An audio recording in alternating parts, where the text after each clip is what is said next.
പാലക്കാട് പനയമ്പാടത്ത് 4 വിദ്യാർത്ഥികളുടെ മരണത്തിനിടയാക്കിയ അപകട സ്ഥലത്ത് ഗതാഗത മന്ത്രി കെ.ബി. ഗണേഷ് കുമാർ സന്ദർശിക്കുകയാണ്. ഇതിനുശേഷം വിവിധ വകുപ്പ് ഉദ്യോഗസ്ഥർ ഇന്ന് 3 മണിക്ക് ഇവിടം പരിശോധന നടത്തും. ജില്ലാ പോലീസ് മേധാവി, RTO, പൊതുമരാമത്ത് ദേശീയപാത വിഭാഗം ഉദ്യോഗസ്ഥർ എന്നിവരുടെ സംഘമാണ് സംയുക്ത സുരക്ഷാ പരിശോധന നടത്തി പദ്ധതി തയ്യാറാക്കുക.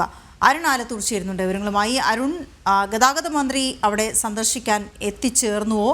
പിന്നീട് ഉച്ചയ്ക്ക് ശേഷം വിവിധ വകുപ്പുകളുടെ പ്രതിനിധികൾ എത്തുകയും ഉദ്യോഗസ്ഥരെത്തുകയും പരിശോധന നടത്തുകയും ചെയ്ത ശേഷം ഏത് തരത്തിലുള്ളൊരു പ്ലാൻ ആണ് മുന്നോട്ട് പോകാനായി ഉദ്ദേശിക്കുന്നത്?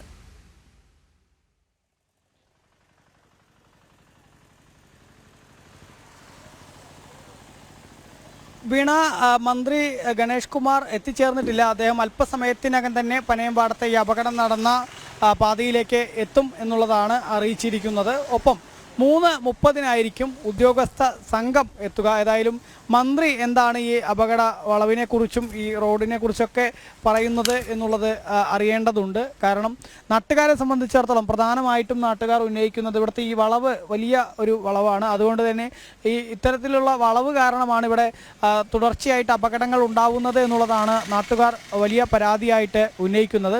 അതുകൊണ്ട് തന്നെ ഈ വളവ് നിവർത്തണം എന്നൊരു ആവശ്യം പ്രധാനമായിട്ടും അവർ മുന്നോട്ട് വയ്ക്കുന്നുണ്ട്. ഒപ്പം തന്നെ ഈ ഇത്തരത്തിലുള്ള അപകട സംബന്ധിച്ച് നേരത്തെ തന്നെ മോട്ടോർ വാഹന വകുപ്പ് മുന്നറിയിപ്പും നൽകിയിരുന്നു. ഒപ്പം തന്നെ ഇതിൻ്റെ നിരവധി പ്രവർത്തനങ്ങൾ നടത്തേണ്ടതിൻ്റെ ആവശ്യകത സംബന്ധിച്ച് സർക്കാരിനെ അറിയിച്ചതുമാണ് എന്നുള്ളതാണ് നാട്ടുകാരും മറ്റുമൊക്കെ പറയുന്നത്. അതുകൊണ്ട് തന്നെ അതിലൊക്കെ ഏതെങ്കിലും തരത്തിലുള്ള നടപടി ഇനി സർക്കാർ തലത്തിൽ എന്തൊക്കെ കാര്യങ്ങൾ കൈക്കൊള്ളും എന്നുള്ളത് മന്ത്രിയോട് തന്നെ നേരിട്ട് ചോദിക്കണം എന്നുള്ളൊരാവശ്യം നാട്ടുകാർക്ക് ഉണ്ട്. ഏതായാലും മന്ത്രി എത്തിച്ചേർന്നിട്ടില്ല. അല്പസമയത്തിനകം തന്നെ ഗണേഷ് കുമാർ ഇവിടേക്ക് എത്തിച്ചേരും എന്നുള്ളതാണ്. മരിച്ച കുട്ടികളുടെ വീടും മന്ത്രി സന്ദർശിക്കുന്നുണ്ട്. ഈ ഒരു ധനസഹായം ഉൾപ്പെടെ കുടുംബത്തിന് വേണമെന്നൊരാവശ്യം നാട്ടുകാർ ഉന്നയിക്കുകയും ചെയ്യുന്നുണ്ട്.